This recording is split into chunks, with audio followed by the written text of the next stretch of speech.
اعوذ باللہ من الشیطان الرجیم، بسم اللہ الرحمن الرحیم۔ السلام علیکم ورحمۃ اللہ تعالی وبرکاتہ۔ میں ہوں آفتاب من قدری نقشبندی۔ امید کرتا ہوں کہ تمام احباب بخیر ہوں گے۔ اللہ تعالی ہم تمام پر کرم فرمائے۔ آج میں آپ کے سامنے ایک نقش لے کر حاضر ہوا ہوں۔ بہت ہی مفید اور مجرب نقش ہے۔ میرا خود کا استعمال کیا ہوا نقش ہے اور آج بھی استعمال کرتا ہوں۔ نقش بتانے سے پہلے اس کا طریقہ کار، استعمال کا طریقہ اور کس مقصد کے لیے نقش ہے بتانے سے پہلے گزارش کروں گا کہ جو نئے ہیں ان سے گزارش ہے کہ ہمارے چینل کو لازمی سبسکرائب کریں، بیل کے آئیکن پر کلک کر دیں تاکہ ہر نیا آنے والا ویڈیو آپ کو نوٹیفیکیشن کی صورت ملتا رہے۔ اور جو پہلے سے جنہوں نے سبسکرائب کیا ہوا ہے ان سے گزارش ہے کہ آپ لائک کریں، کمنٹس دیں، اپنے رائے دیں اور اس کو آگے بھی شیئر کریں، کیونکہ ہمارا کام تھا آپ تک پہنچانا۔ اب آپ پر یہ اخلاقی فرض بنتا ہے کہ آپ اس کو آگے پہنچائیں۔ آج جو میں نقش لے کر حاضر ہوا ہوں یہ 4 کل کا نقش ہے، یعنی کہ جو چاروں کل ہیں ان کا اس کو مجموعہ کر کے پھر اس کا جو علم ابجد کے اعتبار سے جو نقش بنانے کا طریقہ ہے اس کے بعد اس نقش کو بنایا گیا ہے۔ اور یہ نقش بہت ہی مفید ہے۔ کس حوالے سے؟ یہ جنات جادو کے معاملات میں بہت ہی مجرب اور بہت ہی مفید نقش ہے۔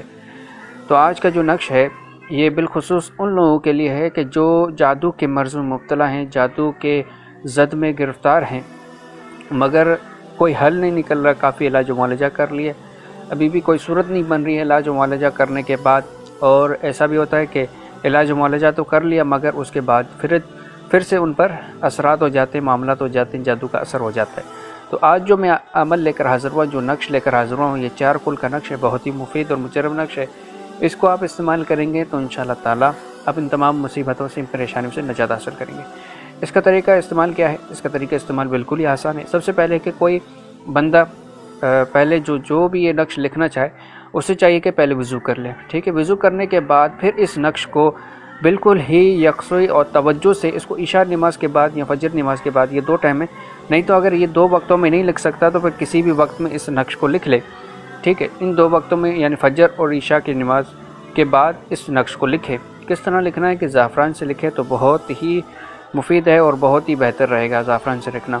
اگر مجبوری ہے زعفران سے نہیں لکھ سکتے تو کسی بھی پین سے لکھ سکتے، اس میں حرج نہیں ہے۔ کیا کرنا ہے کہ اس نقش کو لکھنا ہے۔ کتنی عدد لکھنے ہیں کہ جو جادو کے مرض مبتلا ہیں ان کے لیے میں بتا رہا ہوں کہ جو جادو میں مبتلا ہے انہیں چاہیے کہ وہ 7 عدد نقش لکھیں، ٹھیک ہے؟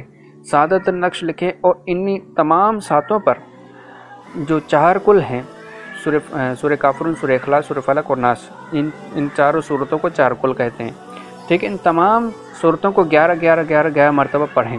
پڑھنے کے بعد ان تمام 7 اپنے تعویذوں پر دم کر دیں۔ دم کرنے کے بعد پھر آپ کو کیا کرنا ہے کہ ایک تعویذ کو آپ پانی کی بوتل میں رکھ دیں اور باقی جو بچیں گے 6 نقش، ٹھیک ہے، ان تمام کو آخری جو صورتیں ہیں یعنی کہ جو 4 کل ہیں، سورہ فلق اور ناس، ان کے درمیان ان نقش کو رکھ دیں قرآن پاک میں، ٹھیک ہے؟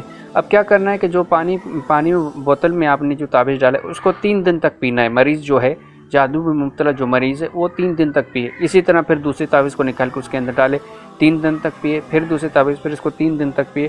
اس طرح مسلسل اس کو 3 دن ان تمام 7 تعویذ کو مکمل کرنا ہے۔ جب یہ 3 دن کا پروسیس مکمل ہو جائے، 7 تعویذ مکمل ہو جائیں، پھر آخر میں پھر ایک 8واں تعویذ لکھنا ہوگا۔ جب یہ تمام تعویذ آپ پی لیں اور مکمل ہو جائیں اس کے بعد آپ یکسوئی اور توجہ کے ساتھ اس نقش کو لکھیں گے۔